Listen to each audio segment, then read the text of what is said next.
नमस्कार मित्रों, तारका की कहानी वाल्मीकि रामायण के ऐतिहासिक पात्रों में से एक है।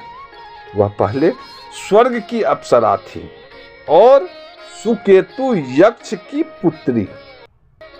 सुकेतु ने ब्रह्मा जी की तपस्या कर एक संतान का वरदान प्राप्त किया, जिससे तारका का जन्म हुआ। तारका को 1000 हाथियों के बराबर बल मिला, लेकिन एक श्राप के कारण वह राक्षसी बन गई। ऋषि अगस्त्य ने तारका से कहा था, जब त्रेता युग में प्रभु श्री राम आएंगे, उनके तीर से तुम्हारे प्राण निकलेंगे, तभी तुम्हारा उद्धार होगा।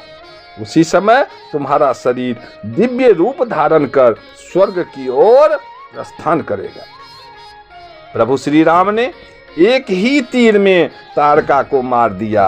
इसके बाद तारका सुंदर अप्सरा के रूप में बदल गई। उसने प्रभु को प्रणाम किया और स्वर्ग की ओर चली गई। इसके बाद प्रभु श्री राम अपने अनुज और गुरु के साथ आगे की ओर गए।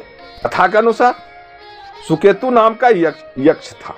उसकी कोई भी संतान नहीं थी, इसीलिए उसने संतान प्राप्ति की इच्छा से ब्रह्मा जी की कठोर तपस्या की। उनकी तपस्या से ब्रह्मा जी प्रसन्न हो गए और उन्होंने संतान प्राप्ति का वरदान दिया। कुछ समय बाद सुकेतु यज्ञ के यहाँ तारका का जन्म हुआ। वरदान स्वरूप तारका के शरीर में 1000 हाथियों का बल था। तब सुकेतु यक्ष ने उसका विवाह सुंद नाम के दैत्य से किया, लेकिन तारका का एक और नाम था, सुकेतु सुता। दैत्यों की तरह व्यवहार करने लगी। तब अगस्त ऋषि के श्राप से वह भी राक्षसी हो गई थी। तारका सुकेतु यक्ष की पुत्री थी, जो श्राप के प्रभाव से राक्षसी बन गई थी। उसका विवाह सुंद नाम के दैत्य से हुआ। तारका के 2 पुत्र हुए। उनके नाम थे सुबाहु और मारी। तारका का परिवार अयोध्या के नजदीक एक जंगल में रहता था। तारका का परिवार पूरी तरह से राक्षसी प्रवृत्तियों में लिप्त रहता था। वह देवी देवताओं के लिए यज्ञ करने वाले ऋषि मुनियों को तंग किया करते थे। सभी ऋषि मुनि तारका और उसके 2 पुत्रों से परेशान हो गए थे।